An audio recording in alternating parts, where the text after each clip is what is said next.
Салам радиосунда жаңылыктар. Саламатсыз бардактуу угарман жана YouTube каналыбыздын көрүүчүсү. Эфирде жаңылыктар түрмөгү, аны менен мен Нурпейил Ашур кызы тааныштырам.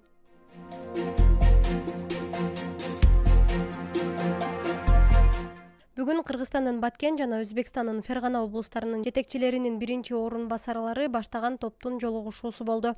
Жолугушуу Кыргыз-Өзбек чек арасындагы Кадамжай районунун Өтүкчү айылы менен Сох районунун Тул айылы менен чектешкен жеринде өттү. Анда эки тарап чек аралаш аймактарда коомдук саясий абалды туруктуу кармоо, чыр-чатактардын жана кылмыштуулуктун алдын алуу, соода-саттык, экономикалык, чарбалык, ирригациялык жана эки элдин ортосундагы ынтымакты бекемдөө, карым-катнашты күчөтүү маселелерин карашты. Ошондой эле тараптар чек арада болгон айрым турмуштук чыр-чатактарды жөнгө салуу, жайыт, жол жана башка маселелерди эки тараптуу макулдашуу менен чечүү, окуяны ырбатпоо боюнча түшүндүрүү иштерин жүргүзүүнү сүйлөштү. Ошондой эле Ширеч суу алуучу түйүнүнүн суу келүүчү каналдын башын оңдоп түзөө жумуштарын жүргүзүү жагы маалымдалды.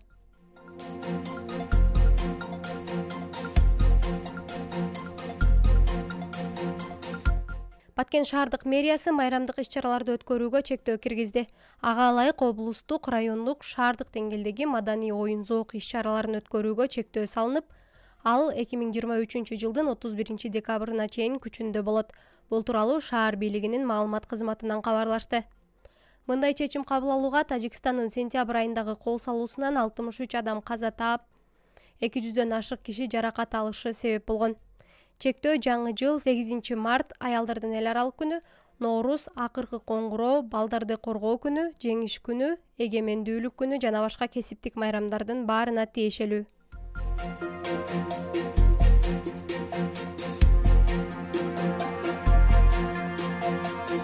Баткен районуна караштуу Кыштыт айылына 2 кабаттуу мектеп курулат. Мектеп 150 окуучуга ылайыкталып, республикалык бюджеттен каржыланат. Аталган объект 2023 окуу жылында толук пайдаланууга берилет. Бул тууралуу райондук бийликтин басма сөз кызматы билдирди. Учурда Кыштыт орто мектеби авариялык абалда болгонуна карабай окуу процессин улантып келет. Аталган мектеп элдик ашар жолу менен алгач 1928 жылы, кийинчерээк 1949 жана 1968 жылдары улам кайра оңдолуп салынган. Ал эми 1985 жылы 10 жылдык орто мектеп болуп ачылган. Мектеп 150 окуучуга ылайыкташтырылып курулган. Учурдагы аталган мектепте 195 окуучу билим алат.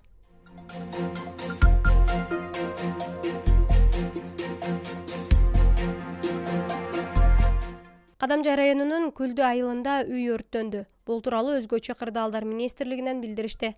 Кырсык аталган айылдын Орозбеков көчөсүндө болгон. Анын кесепетинен үйдүн чатыры жана 250 түк чөп өрттөнгөн. Учурда өрттүн себеби такталууда.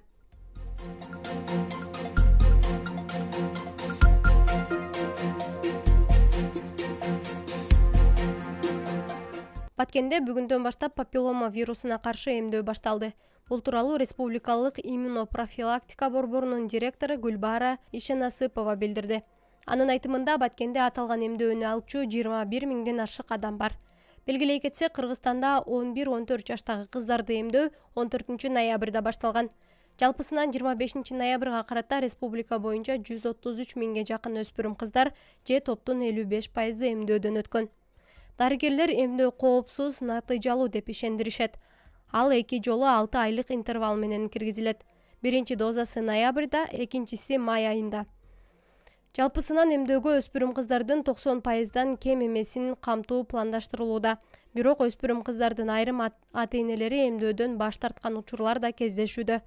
Дарыгерлердин айтымында эмдөө келечекте жыл сайын 600дөн ашык оорунун жана жатын моюнчасынын рагына кабылган 300гө жакын өлүмдүн алдын алат.